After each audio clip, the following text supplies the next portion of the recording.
मित्रों नमस्कार।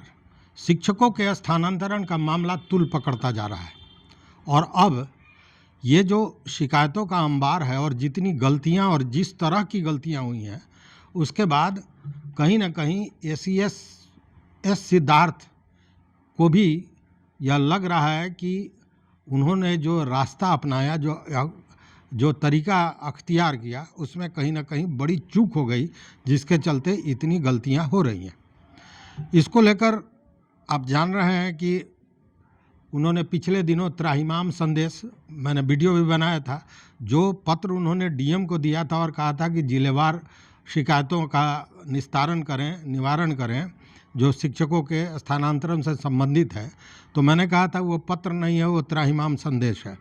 अब जिलावार नोडल पदाधिकारियों की बहाली भी कर दी गई है और उसके तहत ये कहा गया है कि जो भी जिला स्तर पर जिला स्थापना समिति शिकायतों की सुनवाई करेगी, उसका पूरा देख रेख, उसकी जांच ये नोडल पदाधिकारी करेंगे, डेली के डेवलपमेंट को देखेंगे और इसके लिए बजाबते सभी जिलों के लिए नोडल पदाधिकारी भी नियुक्त किए जा चुके हैं।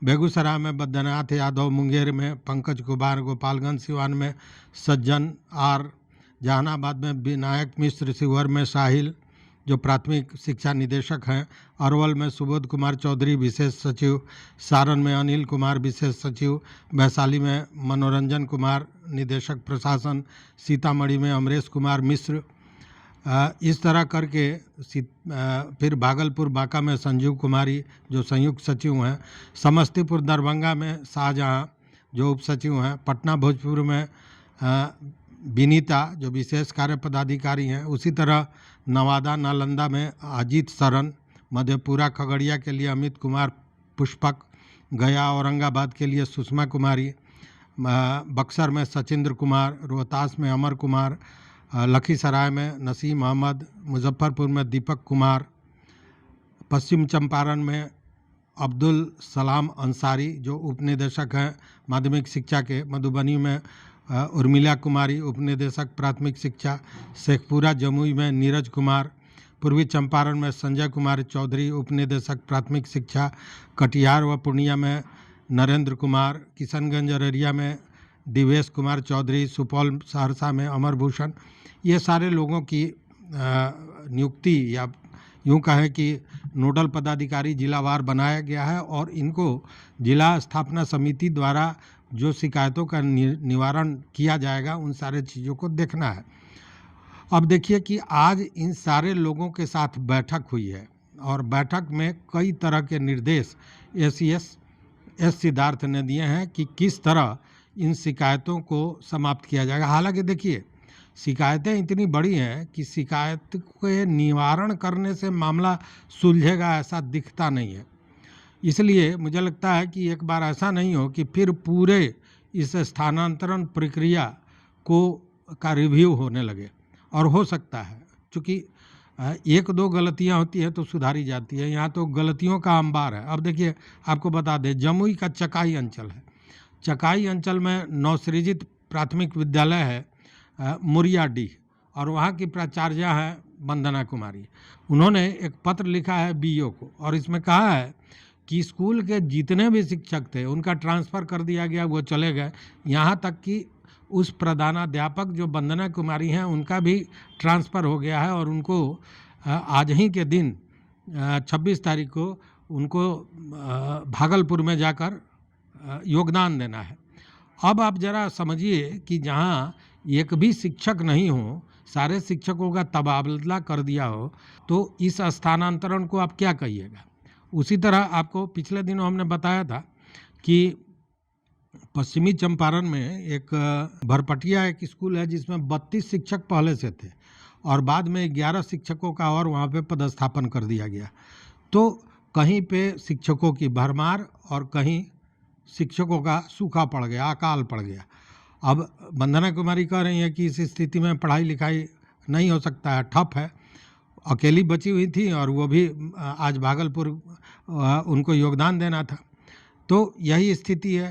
कारण भी है, कारण यह है कि ये जो इच्छित स्थान पर तबादले की बात थी, इसमें मैक्सिमम लोगों को वो जगह नहीं मिला है जहां वो चाहते थे। जो 10 उन्होंने अपना ऑप्शन दिया था, उसमें कहीं नहीं हुआ।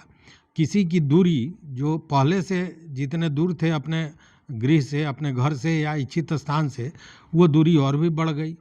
कहीं पे शिक्षकों की फौज हो गई, कहीं शिक्षक नदारद।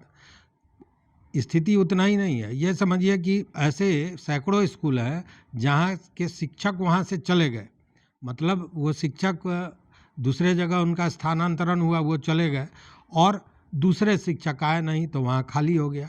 और बहुत सा ऐसा जगह है कि शिक्षकों का ट्रांसफ़र दूसरे जगह हुआ, लेकिन बाद में जो आया कि आप अगर चाहें तो नहीं जा सकते हैं, तो उन लोगों का जो ट्रांसफ़र नया हुआ, जो स्कूल का आवंटन हुआ, वो दूर हुआ। उस स्थिति में वो गए नहीं, और वो गए नहीं और दूसरे जगह से जिन शिक्षकों का स्थानांतरण हुआ वो चले आए। तो इस तरह से एक हौच-पौच की स्थिति हो गई है, और यह स्थिति संभालने योग्य मुझे नहीं लगता है कि है। हालांकि सारे जगहों पर नोडल पदाधिकारी और जिलाधिकारियों को कहा गया है। अब देखिए कि इसी में चुनाव कार्य है, तो जिलाधिकारी भी कितना समय दे पाएंगे और कितनी त्वरित गति से ये काम कर पाएंगे, ये कहना मुश्किल है। मैं आपको बताऊंगा कि इसको लेकर जो प्रगति है अभी तक, वह एक तरह से समझिए कि शून्य है।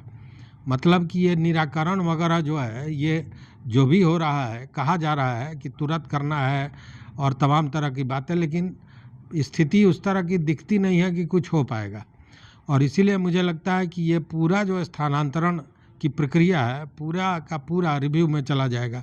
ये कभी सोचा भी नहीं होगा एस सिद्धार्थ ने कि इतनी बुरी स्थिति हो जाएगी। हालांकि उन्होंने जो, देखिए, उनका फोकस केवल इसी पर रह गया कि भ्रष्टाचार नहीं हो, किसी को मालूम नहीं हो, लेकिन जो कंप्यूटर के द्वारा, जिस सिस्टम के द्वारा ये किया गया, मुझे लगता है, ये तो जांच का विषय है, लेकिन मुझे लगता है कि वो सिस्टम में जो डाटा फीड किया गया वो पूरी तरह गलत था। अगर गलत नहीं होता तो ये बताइए कि डीओ को पता भी नहीं था कि स्कूल किसको आवंटित कर रहा है, किस स्कूल में आवंटित कर रहा है।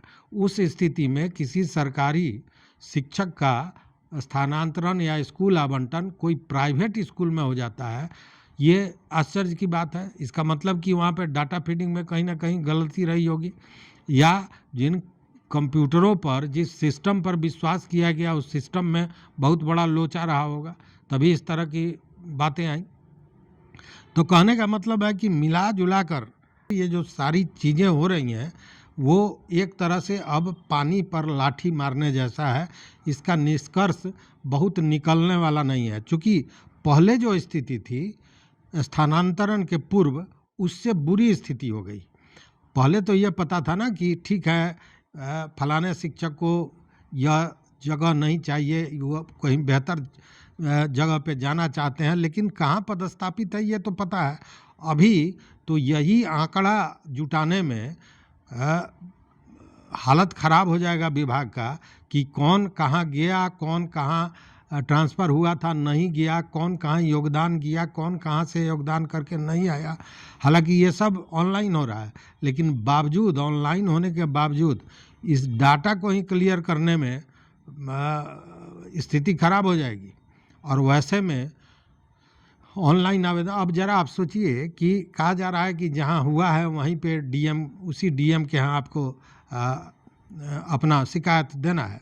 अब मान लीजिए कि पश्चिमी चंपारण या पूर्वी चंपारण के किसी व्यक्ति का ट्रांसफ़र हो गया सारण में। अब उसको तो यहाँ पे पहले से अपॉइंट था, पहले से उसका मूल स्थान पूर्वी चंपारण है, अब चला गया है वो गोपालगंज या सारण में। अब वहाँ पे अगर सारण के जिला पदाधिकारी को अपनी शिकायत देता है, तो उसके शिकायत का निराकरण कैसे होगा? क्योंकि वहाँ वो जाना नहीं चाह रहा है, वो अपने मूल स्थान पर रहना चाह रहा है, या जो ऑप्शन उसने दिया था वहाँ रहना चाह रहा है। अब यह भी एक बड़ा प्रॉब्लम है। इसलिए मिला जुलाकर स्थिति बहुत बदतर है, और ये समझ में आ गया है एस सिद्धार्थ को। और ये सारी जो प्रक्रियाएं चल रही हैं, ये केवल मैंने जो कहा कि पानी पर लाठी मारकर पानी को अलग करने की प्रक्रिया है। निराकरण इससे कुछ निकल पाएगा या कितने जल्दी निकल पाएगा यह कहना बड़ा मुश्किल है। इसलिए ट्रांसफ़र जिन लोगों ने जहां योगदान कर लिया है या जो अपने मूल स्थान पर बने हुए हैं, उन लोगों को अभी कहीं से घबराने की ज़रूरत नहीं है, क्योंकि आगे स्थितियां क्या होगी यह विभाग को भी पता नहीं है। तो इस हौच-पौच की स्थिति में स्वाभाविक है आप भी मानसिक रूप से परेशान होंगे। खैर, इस वीडियो में बस इतना ही। देखते रहिए मत अभिमत। मित्रों, चैनल पर नए हो तो सब्सक्राइब कीजिए, लाइक कीजिए, दोस्तों के साथ शेयर कीजिए और अपना विचार जरूर दीजिए। बहुत बहुत धन्यवाद। कोटिशः आभार।